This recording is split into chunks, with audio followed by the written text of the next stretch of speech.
Hi, I'm Susan Garrett, on location in beautiful Palm Beach Gardens, Florida.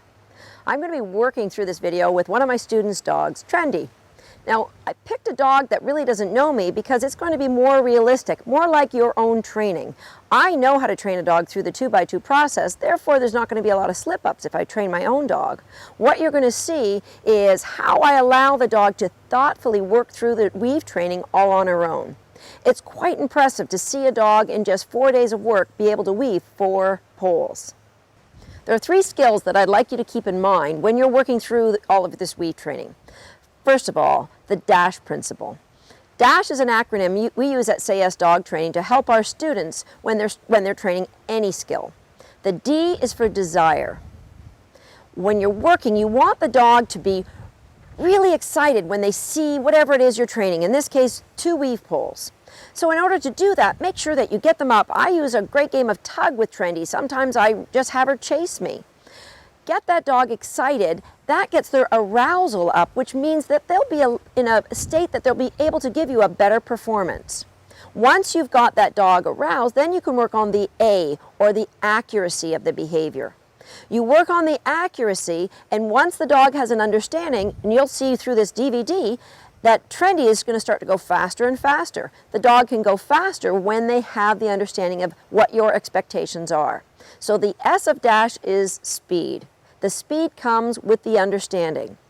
And the last letter, the H, you want to make sure that you're not just training in one location. We want this great behavior to generalize in any location that you work in. So be sure to move your training sessions to as many different environments as you can. That's going to help to generalize the behavior.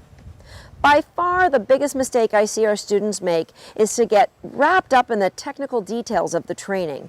So they might create a dog that can weave and find entries, but they create a very cautious, unmotivated weave performance. And I know that's not what you want, and quite honestly, that can't be nearly as much fun for the dog as the one that charges the poles and weaves really quickly all the way through 12. So keep the DASH principle in mind throughout all of your training. Be sure your dog is having fun. That's got to be the basis of it all. The second key to your training success is going to be keeping your training sessions really short. How short depends on your dog, but the first 7 sessions that I trained Trendy, it averaged less than 90 seconds. And over the entire week of training, her average was only 3 minutes. That includes letting that dog figure things out while I was shaping her responses and finding her own entries.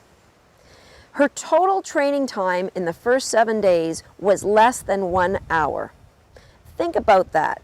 Well, some people will take an hour to teach a dog not to jump over guide wires or how to find their way through a V set of weave poles. Why train something that you're never going to really use in agility? Spend your time with the 2x2s. You're going to be focusing on training your dog's understanding of weave entries and how to drive forward through all the poles. You're going to find when you're training your dog that the dog is maybe struggling at one point. You put them away for the day after a nice short session, bring them back the next day, and they seem to brilliantly be able to find the behaviors they couldn't do the day before. That's latent learning. If you keep the sessions short, let the dog go away and think about that, oftentimes they come back even better than they did the session before. Short sessions is the key. In this case, less really is more, so don't overdo it with your own dog. The third thing that's really going to help in your success is keeping really good records of your sessions. Keep track of how many attempts the dog has, how many times they failed, and how many times they got reinforced. At the end of your session, work through what was the success percentage for the dog. That is, of the total attempts the dog made, how many times did that dog get reinforced? That's going to give you a guideline to tell you when it's ready to move forward with your training. You want to make sure that the dog has a good understanding of where you're at right now before you challenge them further. Bob Bailey uses an 80% rule. When you've had 80% success in your training, you can change one criterion and make it more challenging for the dog before you move on. If you move on before the dog is ready, you are going to have a lot more failures, and potentially the dog's going to become demotivated about your weave training. Your dog's foundation will have a huge impact on how quickly they're able to pick up the 2x2 weave training method. My 13-month-old puppy was able to weave 12 poles quite impressively, finding entries from some pretty tough angles in just 5 days of training. She was able to do that because of her mastery in 3 critical areas. Number 1, shaping. How willing is your dog to offer responses without prompts or lures from you? Do they get the transfer of value from the rewards that you're using into the work that they're doing? Number 2 is self-control in the face of great distractions. Number 3 is body awareness. That's games like having the dog walk through ladders or turn on their forehand on a perch, maybe have them balance on a wobble disc.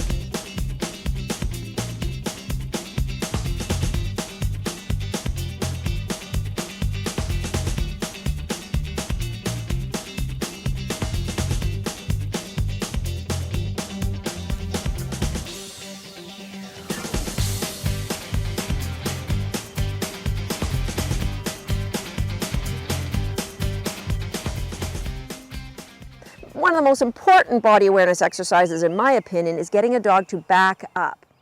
And I don't mean hopping back, I mean backing up one step at a time without you walking into them, maybe 15 or 20 feet.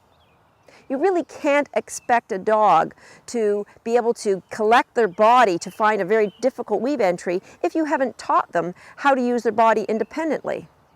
Now the first 2 games, the shaping and the self-control, those elements can be taught through my crate games, and there's a DVD that I've released previously that will show you how to play those games. Once your dog has got mastery in those 3 areas, you're going to find that the 2x2 training will go along a lot faster.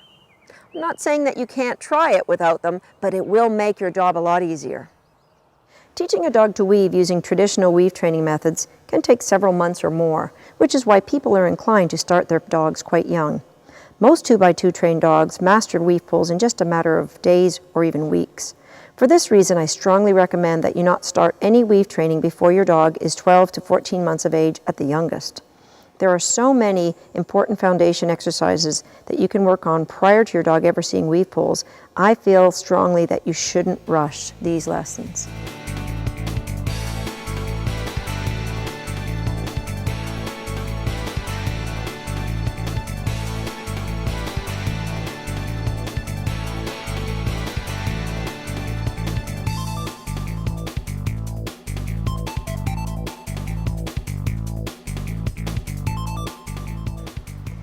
Here in session 1, what I'm looking to establish is a transfer of value. I'm going to use really high value rewards for Trendy, and anytime she looks at the poles, I'm going to reward her. Very quickly, I'm going to raise my criteria though, so she has to do something more. Be certain not to reinforce a stationary response like looking at the poles more than once or twice at the most. Raise your criteria so that you get that dog moving towards the poles. Once they've gone through the poles, you can get them back around using some good agility handling. Call them around your shoulder or call them to a tug toy and tug them back. But don't let them go back and forth through the poles. I want to establish that the reinforcement line goes in this direction. Once that's established, it's maintained through the entire session. It never changes. The reinforcement line always goes forward. Let's see with Trendy. Every session starts with a dog getting excited, building the D, the desire to work.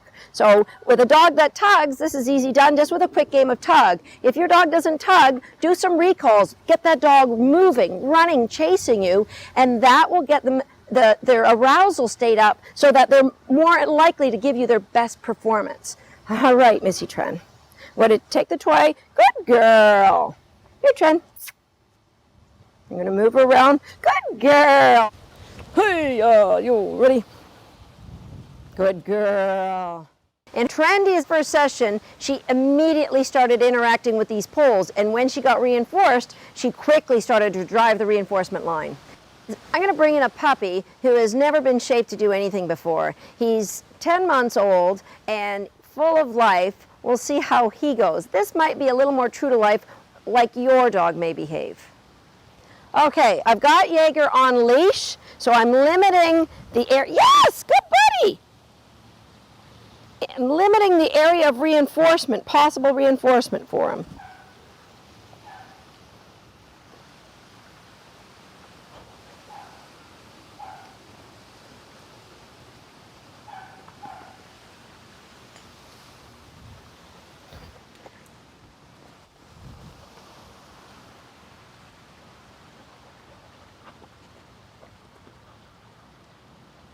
All he's thinking of is these cookies right now, which is a good thing. Yes, he's showing me that there's value in the, yeah, good boy! Value in those cookies. Come on, Jaeger! Yes, good boy! Look at you, come on, Jaeger! So I'm just going to reward any interaction if he looks at the poles. Yes, good boy! Good fella, come on, Jaeger. Good boy. So that's not going to get it. Good buddy. Yes, good boy, there it is. Come on, Jaeger. Come on, buddy. Good man. Yes, good boy. Rewards hitting that reinforcement line. Come on, Jaeger. Because I don't know, this puppy doesn't play with toys right now, I'm going to move him around, keep his arousal state up by getting him to move. Good boy, look at you. Hey, Jaeger, come on, Pumpkin. Come on, buddy. And I want to stand still, so he chooses. Good buddy, there you go. Chooses on his own to go through the poles. Good boy! You notice now that I'm getting further away from the poles, he's seeking them out on his own. Here's where you want to be careful that you are not luring with your body. Let the dog choose before you move into reward. Yeah, come on. See if he'll go on his own. Good boy! And that's a great place to end the first session. Nice and short session. Good boy. Now I'm going to evaluate the value that I built in my previous work.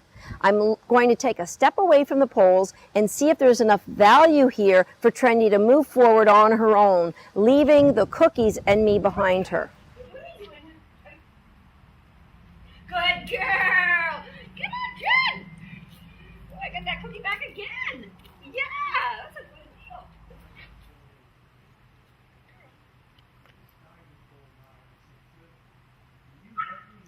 Yes! Good girl!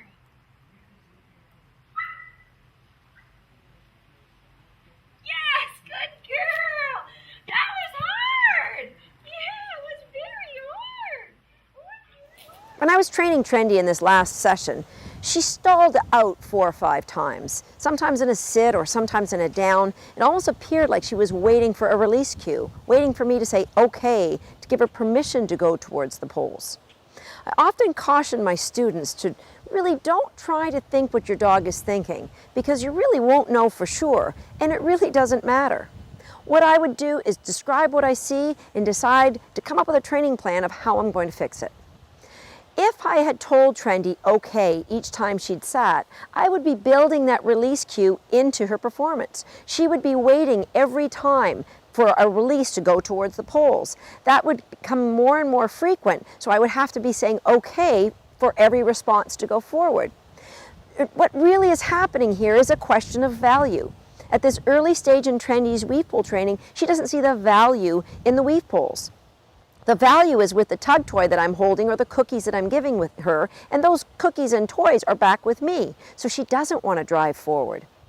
Imagine this. Imagine if rather than waiting for her to go towards 2 poles, I was suddenly standing here watching a squirrel on the grass, waiting for Trendy to decide to go up and chase the squirrel. How long do you think it would take her to make that decision? It would be pretty quick, wouldn't it? Because the dog would see value in chasing the squirrel. We want to build the value into those 2 poles, and that's why I encourage you to stay really close early in your training. The first session for sure, nice and close to the poles so the value is really close for the dog to get it right away.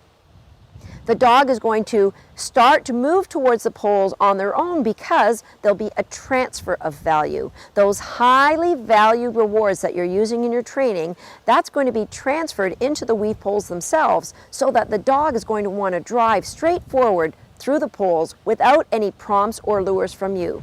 So resist the temptation to say okay or even coax the dog. Okay, come on girlie, that'll do. You may have noticed in that session that there were times when Trendy was in a sit that she lowered her head.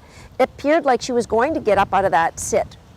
I reinforced that decision by saying good girl very quietly. By saying good girl, I'm letting her know that's what I want. Eventually, she did get all the way up out of the sit and move towards the poles. Exactly what I'm looking for.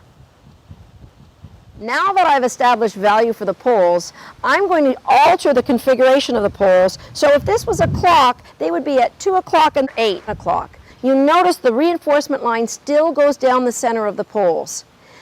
From this point forward, I expect that Trendy for the rest of her life is always going to hit a proper entry. I'm not going to allow her to move forward if she chooses an incorrect entry. It seems pretty early for a dog who's only had 2 other sessions of weave pole training, but that's what this method's about, teaching that understanding right from the start. When working through this 2x2 training, you will be constantly moving around an arc that encompasses all approaches to a correct weave entry. To begin each training session, this arc will be bounded by the weave poles. It will be a very thin slice of the pie. The challenge will be very low for the dog. You'll stay in this low challenge area to establish for the dog what direction the reward line travels in. As the dog progresses in her training, this arc will extend well past the poles and beyond. The further away from the poles the arc gets, the more challenge is presented to the dog that is learning to weave. It is this increase in challenge that establishes the great understanding of entry work for your 2x2 trained dog.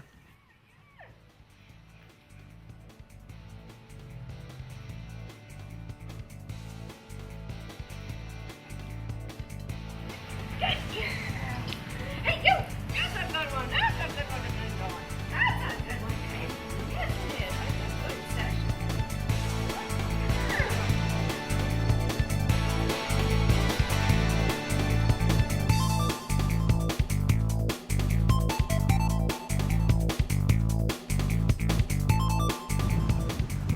Trendy had such fabulous sessions on the pool deck yesterday, I decided to move our session onto the grass. The great advantage of working on grass is that the dog can really dig in and gain some speed as they're working through the pools. The disadvantage of the grass is I can no longer use cookies. Obviously, the cookies are going to be lost in the grass, very difficult for the dog to see. So if you're needing to use cookies, you need to stay on a surface where the dog can pick those cookies up very quickly. With my now 4-year-old dog, Encore, when I was training her with the 2x2s, I had to use cookies for a much longer period of time than I'd hoped. The reason for it is, when I tried to use a toy, she would track the toy from my hand. So she would drive through the poles, but always looking back over her shoulder, trying to see the toy. For that reason, I had to stick with food longer and therefore stay indoors for a little longer than I wanted to. You notice I've set these weave poles up so they line up with that tree in behind. That will establish a reward line for me, an imaginary line for me to aim towards when I'm throwing reinforcement for Trendy. If you need something more tangible yourself, don't be afraid to lie your leash on the ground or maybe even spray paint a line. That way you can make sure you are getting your reinforcement as close to that line as possible.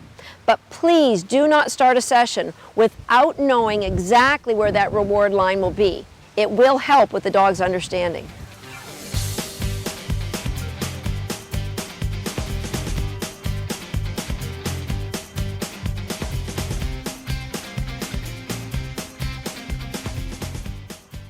In addition to focusing on your reward line when you're throwing your toy, it's best to throw it underhand. And what I like to do is I like to be in the action of throwing as the dog's going through the poles, even at the 2x2 stage.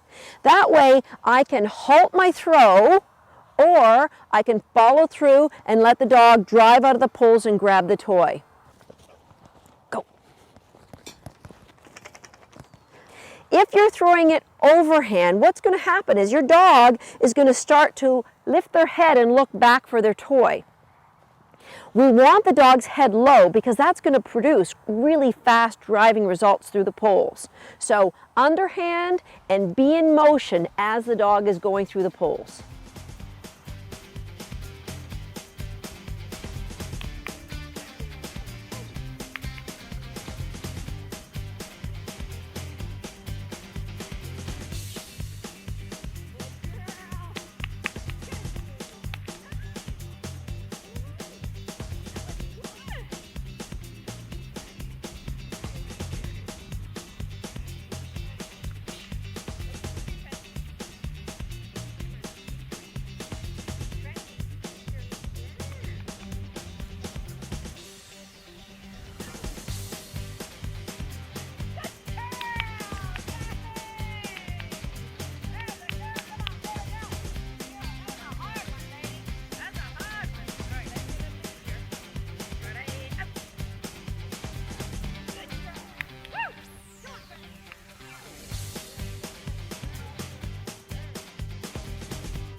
Notice how I'll sometimes stand still and other times I'll run as a distraction for Trendy while she's working. It's important at this early stage to constantly mix things up so the dog doesn't become dependent on your body as a prompt to get into the weave poles.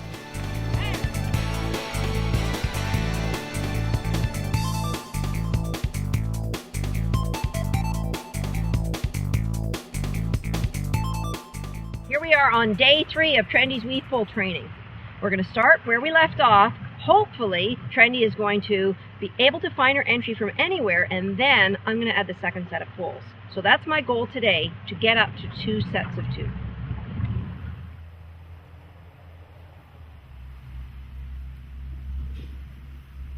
There's my reward line. All right. Yes. Trent. Trent.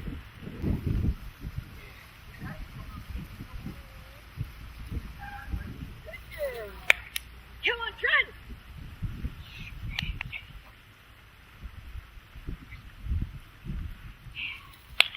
Come on, Trendy! Good girl! That's a good one! I've worked Trendy around the arc and added the distractions of my body position, and she continues to have great success. So it's time to add her second set of poles. I'm going to place that second set 15 feet in front of the first. Now, if I was training a mini dog, that distance might only be 9 or 12 feet. When setting your working environment at home, start with a straight row of poles and then rotate them to the appropriate angle, say 2 o'clock and 8 o'clock.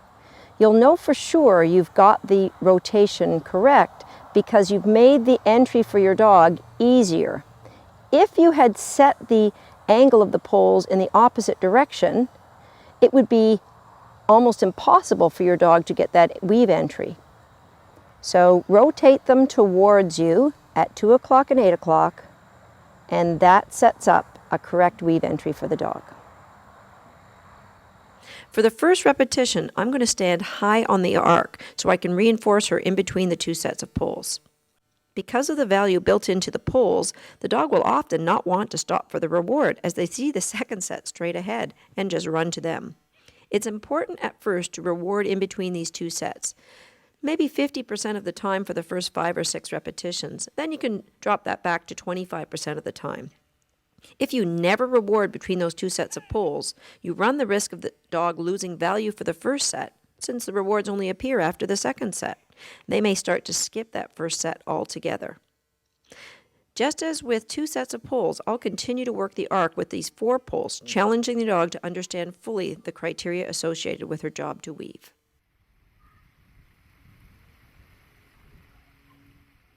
Many times after you've rewarded the dog, your body language could be directing the dog back through the poles the other way.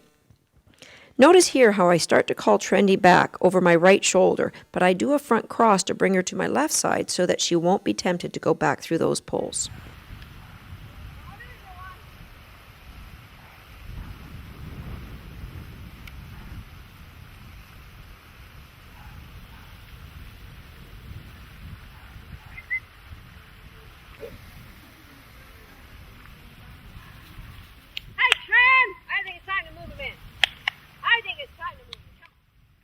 As Trendy continues, she's been allowed to fail and has learned from those failures.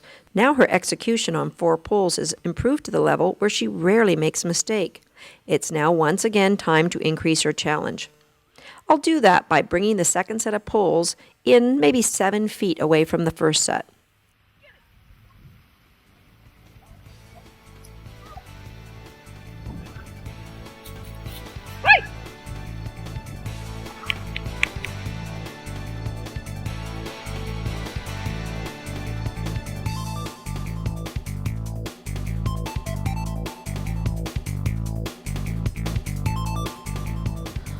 All right, we're going to start day 4 in a new location with the poles exactly the same way we left them yesterday, approximately 7 feet apart. That tree is going to be my marker for my reward line. My goal is to throw my reward somewhere near the end of the poles in line with that tree. Every once in a while, maybe every 5 or 6 repetitions, I'm going to try to reward right here to continue to build value for these first 2 poles. Yeah. Woo!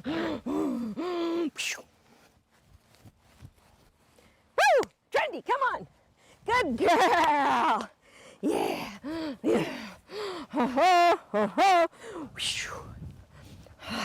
Okay, I'm just going to reward this first one now. Okay, you keep biting my hands and it hurts.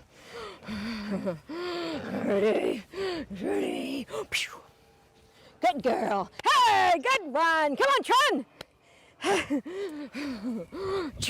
got it. Woo! Good girl, Trendy. All right, we'll just move this one up. And I'm going to make them a little steeper too. Now our weave poles are about 48 inches apart. This is where I'm going to keep them, and for every progression I'm just going to rotate the poles a little bit at a time, keeping them approximately the same angle, keeping my reward line in line with that tree until eventually we get 4 poles straight up and down in a row. I then just move these 2 bases together so I have competition style weave poles. You may need to start staking these poles into the ground long before this. If you see the dog starting to move the poles at any time, make sure they're staked or the dog's going to learn to hit the poles with their shoulders to get them out of their way. A great benefit of training someone else's dog for a DVD such as this is that the viewer gets to see the struggles that I may not have with my own dog. However, there's also maybe some dog training that is less than perfect. I would like to point out some of the things that I wouldn't want you to do. For example, Trendy's not very willing to pick her toy up and retrieve it immediately to me. Because of this, I end up clapping, cheering, and sometimes begging her to bring that toy back. This chatter can be built into the training needs of the dog if you're not careful. A great way to avoid this is, first of all, make sure you have a great retrieve before you start. And if that isn't going to happen, then just put the toy on a rope so the dog can't run off with it. Another example of something that I wouldn't do with my own dog is how I will occasionally make a challenge easier for Trendy. Sometimes I'll even offer her a hand touch after several consecutive failures. You see, when I train my own 13-month-old puppy, I am much more quiet. I expect the toy to be returned immediately to me, and if she fails, I allow her to work through the struggles, I never make the challenge easier for her. A dog that has a strong history of shaping is willing to work through failures on their own. A common mistake that trainers make when the dog has many failures in a row is they jolly the dog. They get all excited. Or, even worse, they make the challenge a lot less difficult. By doing this, you're reinforcing the dog for giving up when they're faced with a big challenge. There's a very fine line between overfacing your dog, setting up a challenge that they're not prepared for, versus allowing them to struggle and work through something you know they should be able to do. You may notice that now that I have Trendy further away from the poles, I'm using the cue Go to send her on.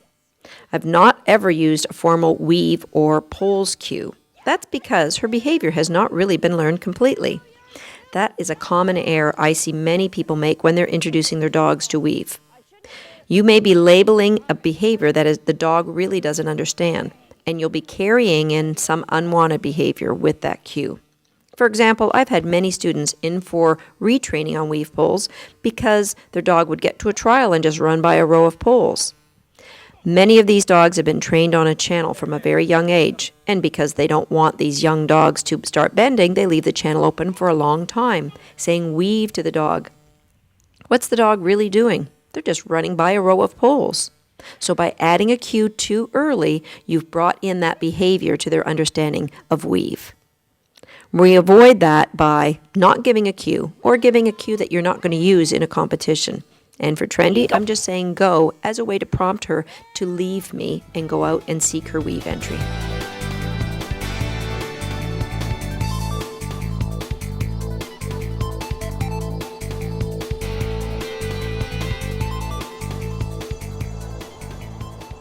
Here we are at day 5 at the Treasure Coast Humane Society. It's great when you're training to change locations so the dog gets to generalize what you're doing to any location you take to. So on day 5, we're taking our game on the road.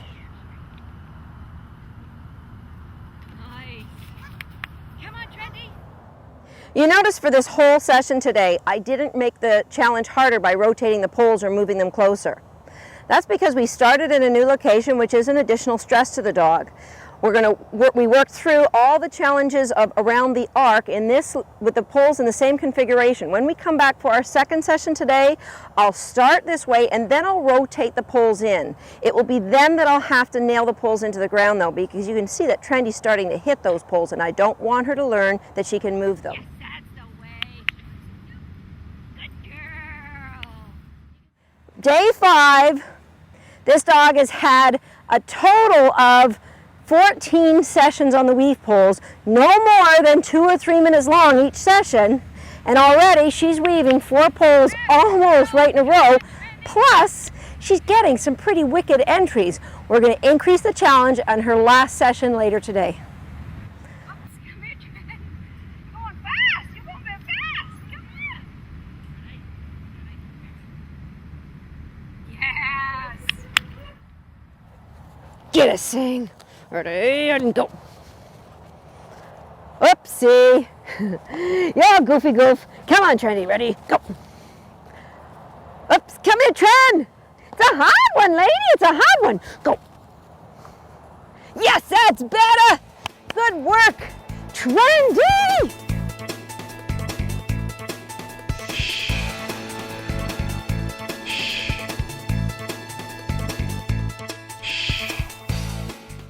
I'm not going to go to 4 straight poles. I know I could do it, but what's going to happen and what you're going to find is the more your dog fails, the more you're going to stay to the center of the piece of the pie. You're not going to work that arc because you'll have more failures and you're not going to like to see it. Your dog's going to get unhappy. The dog will shape you to make it easier and stay right in the center of those 4 poles.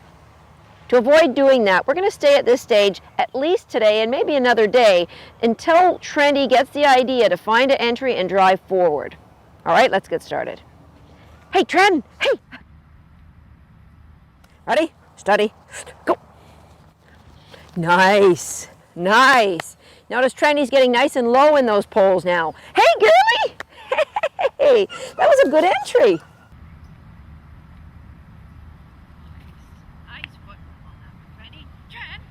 Set. All right, go. Good decision. Trendy had such a great session early this morning. I thought I'm going to try and go 4 straight up poles. The way that the angle is on these poles, there's very, very little room between them anyway, and she really didn't make many mistakes, so we're going to try 4 straight up poles here at lunchtime. Ready, Trent? Okay. Ready, steady, go.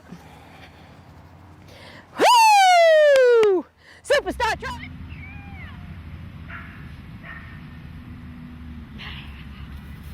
Very thoughtful. Try it again. Ready, steady, go. Yeah! Trendaloo! Hi, girlie. 6 days, and we're weaving 4 straight up poles, and look at the accuracy with this young dog hitting entries from anywhere. Steady, ready, go! Yeah, that's away! So this dog is now driving, leaving me, and driving to find her weave poles on her own. Go!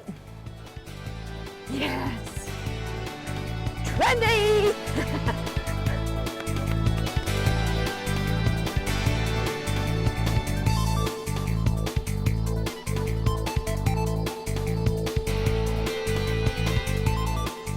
Good morning. Here we are Sunday morning. Tomorrow will be 1 week since the first time that Trendy saw her first weave poles. And look, yesterday with just 6 days of training, the dog is not only weaving, but hitting some incredible entries. We look back and check the total time that this dog has been training on weave poles, and it's less than an hour. Think about this. There's a lot of dogs that would spend an hour learning not to jump the wires of a channel, let alone completely weaving. That's the beauty of this method. Trendy not only weaves, but she can find entries that a lot of other dogs wouldn't hope to get without help from their handler. We're going to start today. I'm going to add a new challenge by introducing a jump into her weave training. Steady, go. Yes, that was nice. Hey, you. Set. All right. Good girl. Nice. Go. Nice, yes, good girl. Just like we did with the other training, I'm working around this arc, working the dog from all different entry points. So I'm just going to go to the other side. Sometimes I do it in progression, sometimes I'll just surprise her. Now this is a bit of an unfair jump for a 13-month-old puppy because she's going to have to go uphill. Ripping it. You're ripping it. You're ready and you're steady. Ready, go. Do you see that puppy get that entry? How impressive is that? 13-month-old puppy who almost went by and thoughtfully brought her body back just to hit the entry. That's impressive. Hey, you. Good girl. Trent, okay, come on. This is going to be tough for you. This is going to be tough for a little whirly. Ready? Go. Yeah, good girl.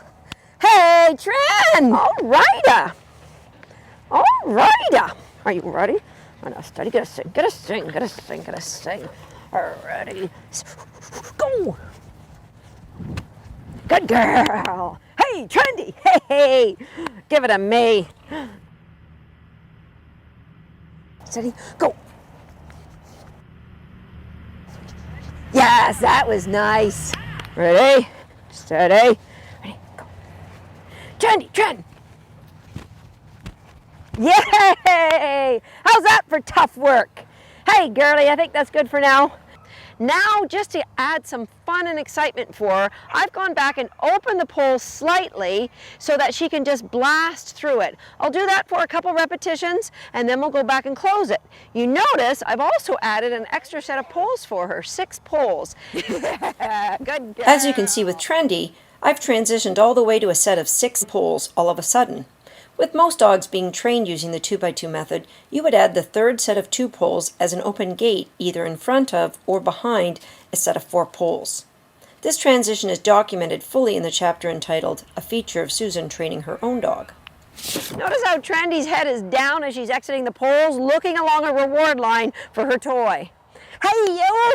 Oh, okay, let's close them up. Yes, good girl. Go! Here's a common mistake young dogs make as they're learning to weave. Notice how when I take off running, Trendy will pull out of the poles to chase me. This is just one more mistake along her learning curve. Yeah, good girl. There's a big dog entry. That's a good way to end the session. 6 pulls straight up, no problem, with speed. This young 13-month-old puppy, 7 days of weave training, and look at her. She's so impressive.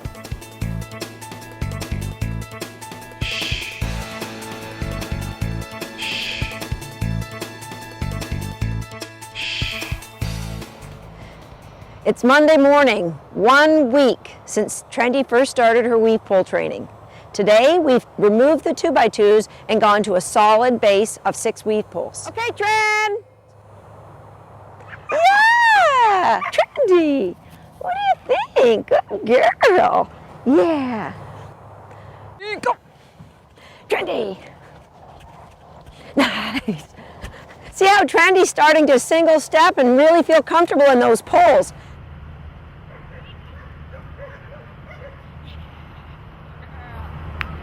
So, just going to continue to do some easy ones till Trendy really continues to get some rhythm for the pulls. Ready, set, go! There's a girlie. Yeah! Hey-yo! Trendy, come on!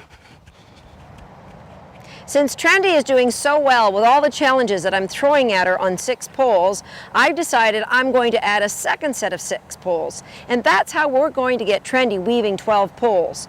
You start off adding the second set about 12 or 15 feet away from that first set. I'm going to reward Trendy after the first set and then send her to the second, rewarding her after the second. After a few of those, and when she shows me that she's got confidence, then I'm going to have her do both sets before she earns her reinforcement. So I'm going to start off doing the last set. Going to help her gain confidence on that set first. Ready, go. Yeah, good girl. Come on, Trendy. Yes. Okay, let's try the first set, and I'm going to reward in between the 2 sets. Ho, ho, ho. Trend-a-tron, a weaving machine. Trend-a-tron, ready, go. Trendy, yeah, that's a go. That's a go. Ready, go. Yeah. Trendy. Come on, girlie. Hey, it's Trend. Hey, this is Trend-a-tron, the weaving machine. Go. Trendy. Yeah, yeah. Go. Good girl. Trendy, come on, girlie. Yeah. Yeah. You can see that Trendy wants to go forward to that second set. I'm actually interfering with her when I'm rewarding her. So I'm going to see if she just wants to drive on through and get that second set of pulls. Set, go. Good girl. Go. Hey, that's a way. How's that for weaving? I got the toy. I got the toy. All right, we gave Trendy a little drink of water, and when we did, we moved these poles a little closer. So now they're only a little over 6 feet apart. We'll see what she does with that. Trendy! Ha ha ha! Trendy! You notice while I'm working the 2 sets, I've not really challenged her with hard entries. I'm going to do a couple to get her confidence up, and then I'm going to try some tougher entries on her. Ha ha ha! Ready? Go! Go!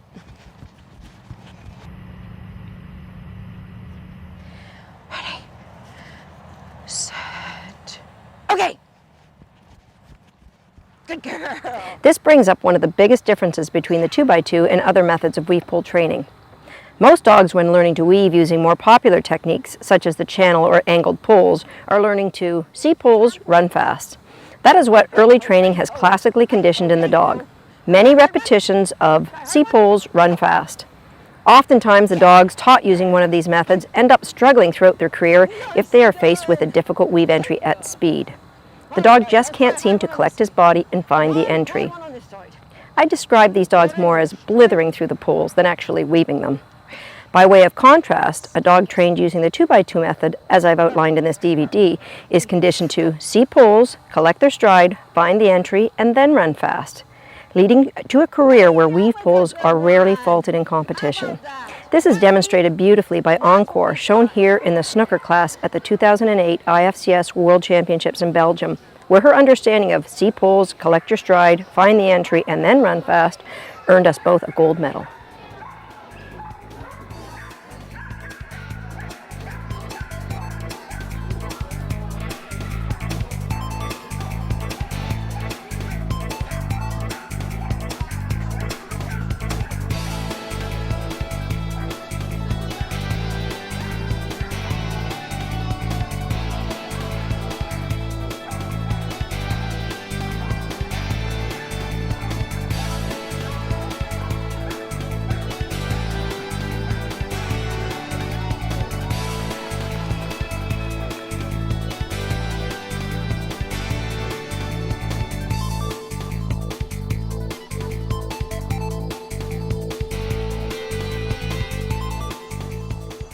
We're at day 9 of Trendy's training, and you can see we've changed the location yet again.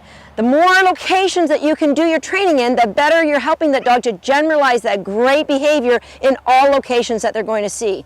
You may also have noticed I've changed the toy for Trendy just so that they don't fall in love with one specific toy associated with weaving. Any toy will do, right, girly?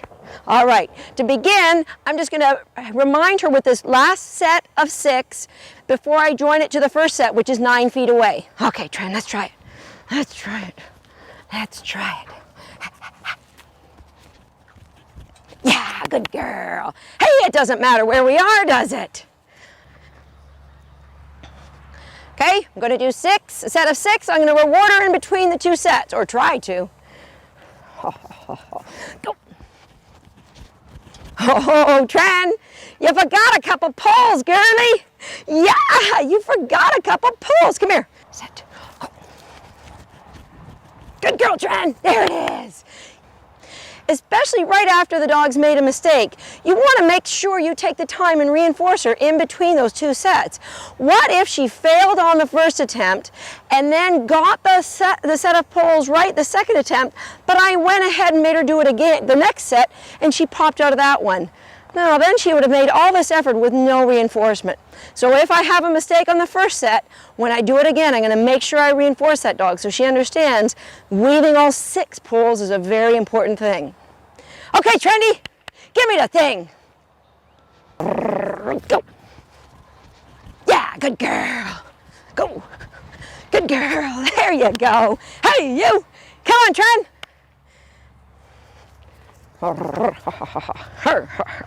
Ready? Go.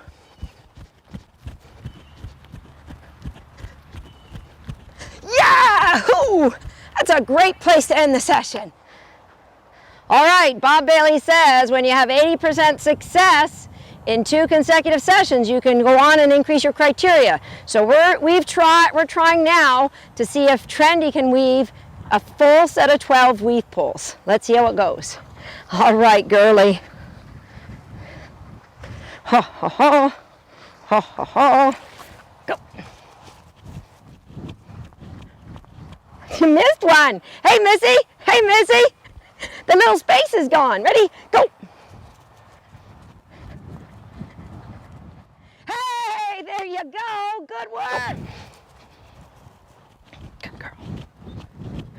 Yeah, there you go. All right, so we'll end there. Here we are on day 9. Trendy's doing a full set of 12 weave poles. You notice that I didn't ask for any challenging entries until the very end, till I'd built up with some success. Over the next couple days, you're going to see this young dog just get faster and faster in the poles as she learns, gets confidence in what she's doing.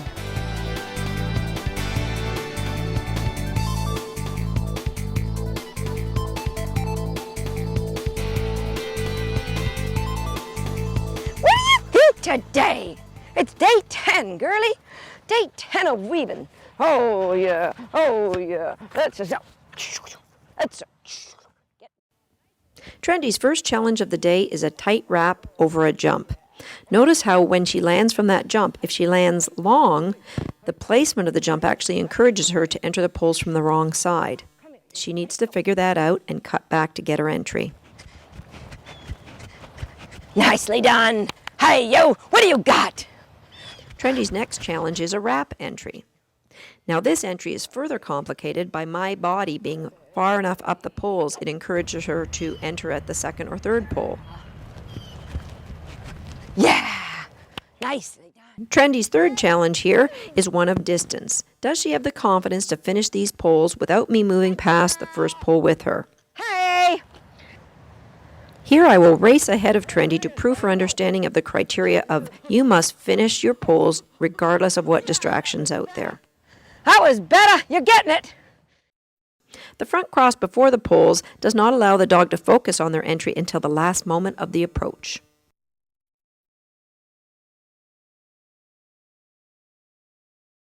Here I've jazzed Trendy up and run by her entry before she gets in. I continue to run so I'm 20 feet past the exit before she's ever finished weaving.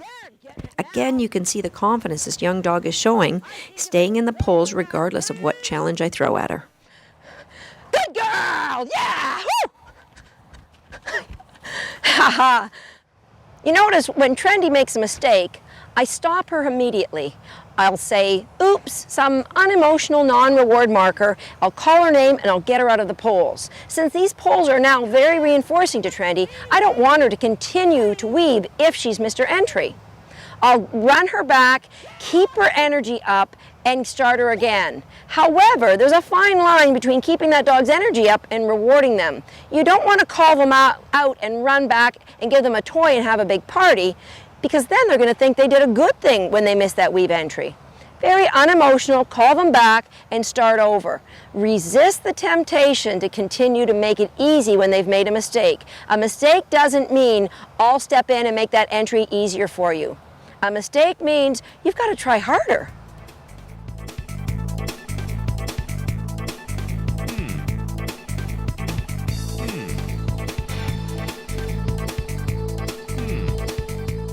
Here on day 11, what my plan is to focus on that Trendy's understanding of her job weaving. I have 3 sets of 2 staked down in a straight line. I'm going to start by rewarding her just for weaving 6 poles. Then I'm going to turn on the heat and really distract her to try and get her to not weave. She's going to fail a lot, and that's okay. She might even start slowing down in the weave poles, and that's okay as well. She's going to learn what her job is to stay in the poles. Then you'll see later this afternoon, I'm going to increase the speed with some of the fun games we're going to play. If Trendy has an error and continues to have the same error, I'm not going to allow her to fail 20 times. I'll just open that first set of 2 up to an angle that's easy for her to find the entry. I'll let her rehearse success once or twice, gradually close it up, and then she'll easily be able to find that entry on a full set. That's one of the great things about the 2x2 method, is that you can help the dog find out how to hit the hardest entry you can imagine. And once they've hit it a couple of times, close the gap up so that they're hitting it straight on. You don't have to change anything you're doing during that process. Good girl. How's that? Come on, girlie.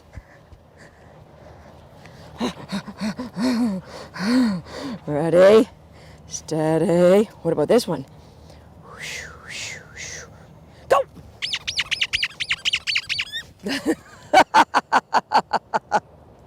You don't know what one to take. How funny are you? Okay, you're too good. You're too good. Let's do a hard entry then. Ready, steady, go. Yeah. Good girlie. Come on, Tren. I'm going to make it hard now. I'm going to make it really hard. Ready, set, go. Superstar. How about this one? We're getting hard now. We're getting really hard. Ready, steady, go. Oops, come on. Come on, mistake dog, come here. Finally, we get a mistake. Come here, Tren. Ready, steady, go. Oops, come here. Come here, Tren. Tren, come on, we'll try one more time. Ready, steady, go. Oops, come here, Tren. All right, so Trendy's showed me that this entry is really too challenging for her. So I'm gonna open up the first 2 poles and let her find her way. Okay, steady, go. Good girl, yeah, yeah. Ready, set, go. Good girl, yeah. Hey, you, get it.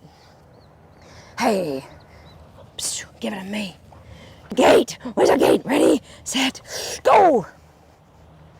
Oh, so close, so close. Yeah. One of the things that's happening here with Trendy, I'm really liking. This is the first time she's coming back from failure with great attitude. This dog, who's had some shaping to start with, really didn't like failing, but you can see she's now bouncing right back, coming right back to try again. That's what I like to see. Hey, you, sit, ready, go. Good girl. Oh, that was good. You got the entry. Come here. Come here. Ready, set, go. Good girl. Whoops. Come on, Tren. Ready, go. Good girl. Yeah. Hey, you. Hey, come out. I got it. I got it. I got it.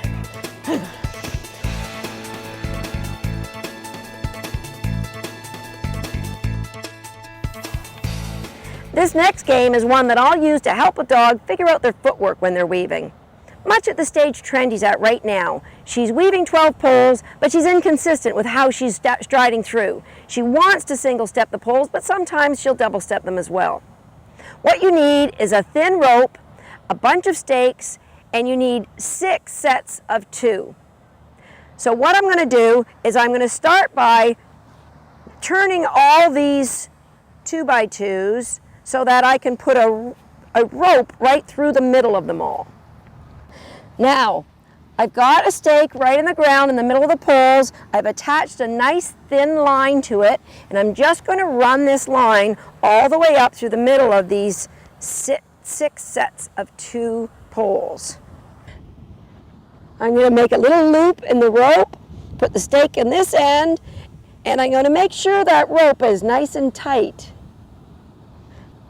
Okay, now that I've got that rope all aligned, I'm going to take these 2x2s and I'm going to rotate them so that each pole just about touches the line. Now, if you have a really thick cord for this, you can actually have them touching it, but you don't want any bending in that line at all. I'm going to go along and do that to each set of 2 weave poles. What I'm going to create is I'm going to create a pathway for the dog that will be easier for them to get through the poles faster. They'll learn to drive fast and they'll figure out their footwork. The last thing I'm going to do is go along and make sure that that rope isn't rubbing on any of these poles. Then I'm going to stake the weave poles, and the last thing I'm going to do is take the rope and the stakes out before I send the dog through.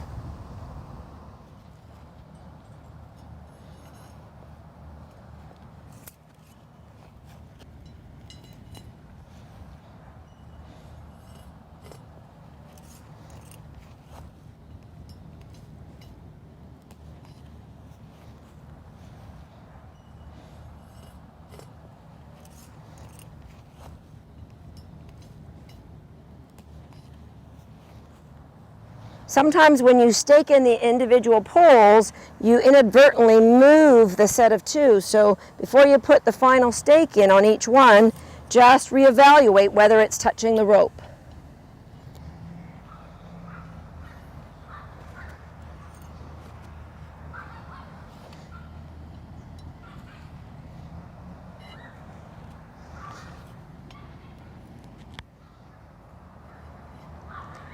Okay. I've got them all staked down now. I'm going to pull up the stake and remove my rope.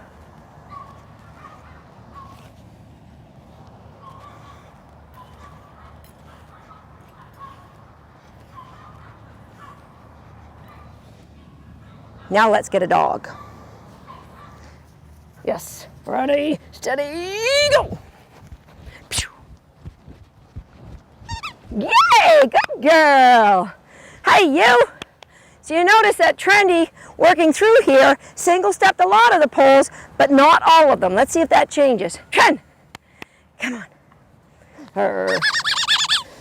Get a sing. Get a sing. Ready, steady, go.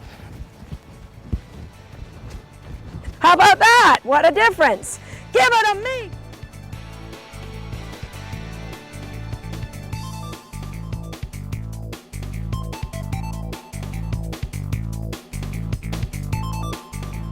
Trendy's lunchtime session is going to focus on distraction. I've got this same entry setup that she failed at yesterday. I'm pretty sure that she's going to go 1 and skip 2 and wrap to 3. So what I've done is I've angled out my second set of 2s. So as she hits her entry, the number 3 pull will be more obvious than if it was in line. So I'm encouraging her not to skip it, but to come through. It's actually making it harder for her to skip it because she'd have to go a longer way.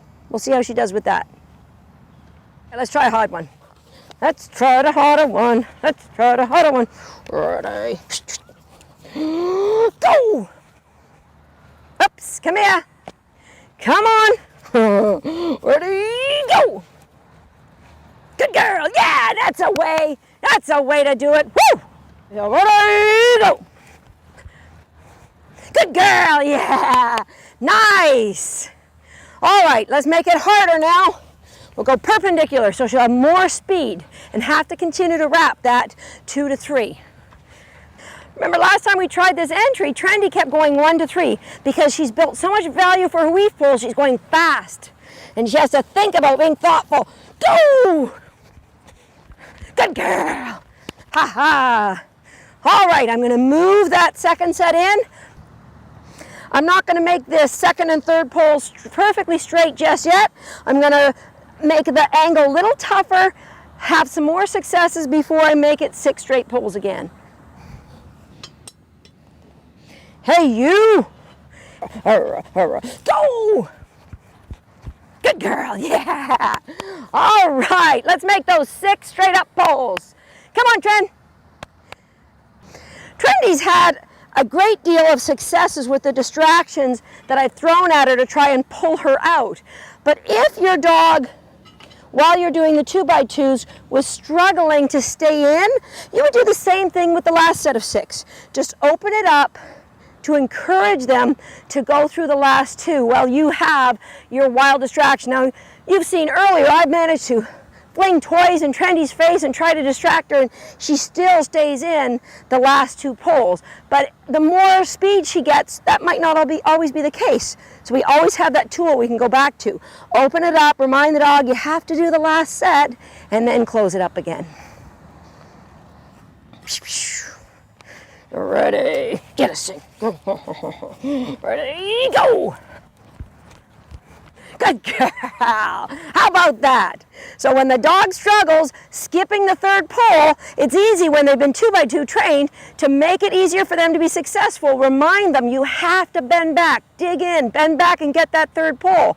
Once they have a couple successful repetitions, make it straight up and look at that dog. How about a serpentine end of the weavers? Ready, set, go!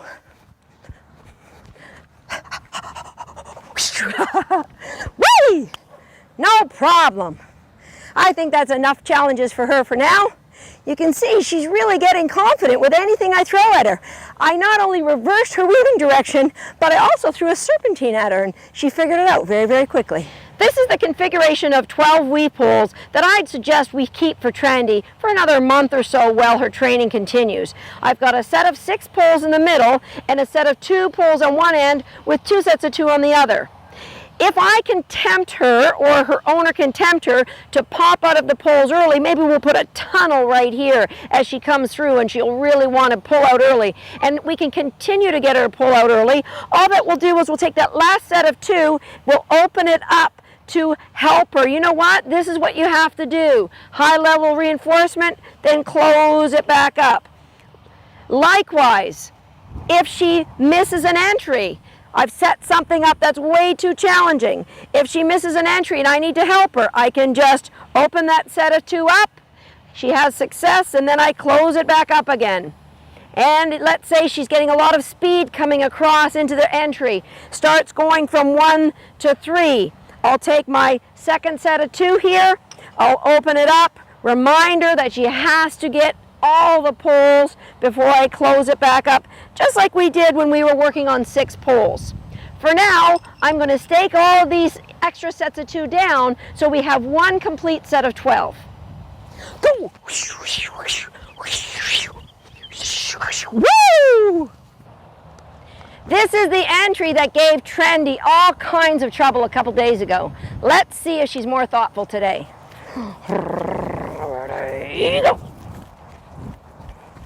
Hey, look at that girl. How about that? A couple days ago, she kept wanting to go 1 to 3. And now she really had to dig in to cut back and get that entry. What a good girl. You notice how Trendy still struggles with her footwork here.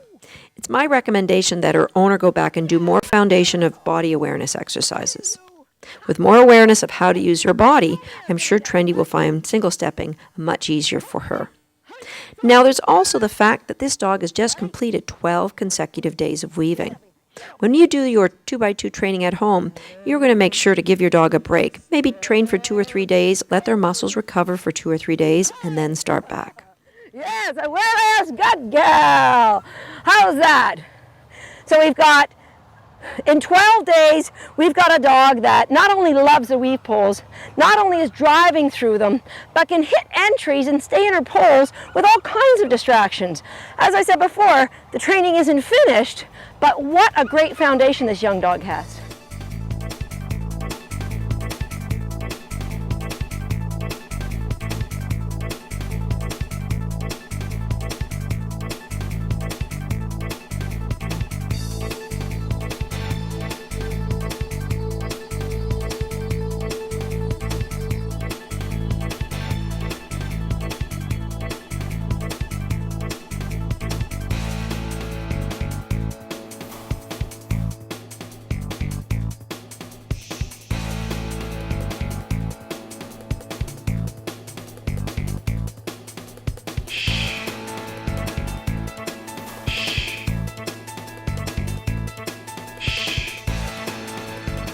In teaching the 2x2 weave method over the last 6 or 7 years, I've seen a few common mistakes that students continually make. I've come up with a list of 10 key points. If you keep these in mind, you're going to avoid those pitfalls. Point number 1, be conscientious of your reward line. Trainers that develop that reward line for their dog while they're weaving end up with a dog that drives through the poles and exit with their head straight forward looking for their reward. That's because of the consistent placement of reinforcement that their trainers had. So make sure that you are throwing your reward as close as possible to that reward line. If you evaluate every throw and ask yourself, was that good enough, you'll keep yourself on track. And if you find that you're really not doing a great job, get away from the weave poles, get yourself a laundry basket, and practice throwing with either hand into the laundry basket. Get it about 25 feet away. Once you can get 80% success hitting that laundry basket, you're ready to go back and try to hit your reward line. Fine-tuning your own mechanics will exponentially increase the efficiency of your dog's weave training. Point number 2, allow your dog to make his own choice. Remember, the training is about value and choice. So resist the temptation to help the dog with body lures, or worse yet, throwing your cookie or your toy ahead of the dog through the poles to encourage them to want to go through. In step 1, you were to build value by using really high value rewards, so the dog's going to want to drive to an entry. Be patient and allow the dog to choose. Point number 3, move on. Don't leave those poles open for an exaggerated period of time. Trendy, the dog on this DVD, my own dogs and my students' dogs, they're all weaving 6 poles within a week. If you keep those poles open, the dog's just going to learn that weaving is running through a set of poles and just galloping full steam ahead. What happens is they never learn how to collect themselves, weight shift to get a proper entry and bend back around poles 2 and 3. Work the arc, Don't be tempted to skip that stage, but don't keep the gates open for too long. Point number 4, challenge the dog. Make sure you're working your arc in all the stages of training. The temptation is, once your dog's failed a few times, to go back to a straight-on approach. That really doesn't teach the dogs to have understanding for weave entries. Don't be afraid to allow them to fail. Challenge them at all stages, because the greatest benefit of the 2x2s is that the dog can hit entries from anywhere. Point number 5, make sure that your response to your dog's failure be consistent and very clear.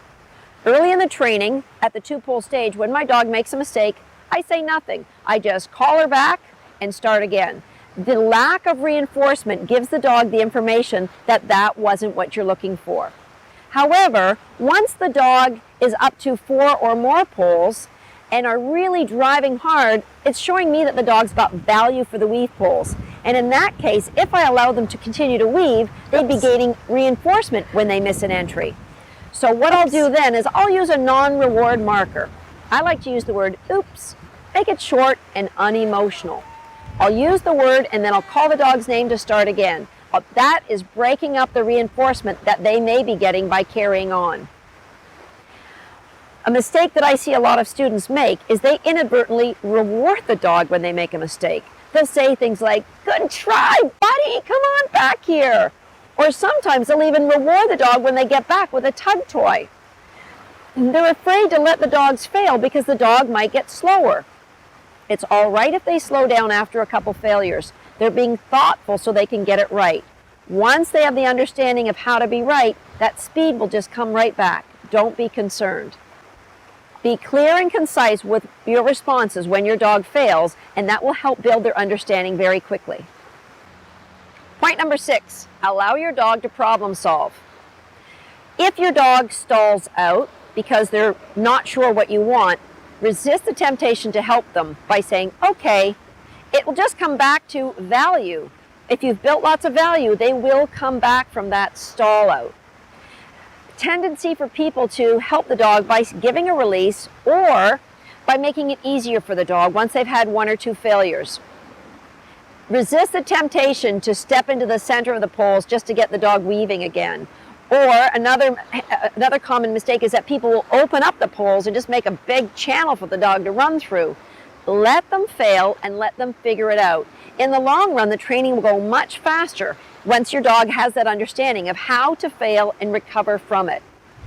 If you're struggling with this and your dog just won't come back from a failure, chances are they haven't learned how to fail in shaping. So take it away from weave pulls. Go back and do some trick training. Something that is meaningless to you, that you really don't care about. Once the dog fails, let them think about it. Keep them on a leash so they can't stray away from you. They will come back if the reinforcement is high value to them.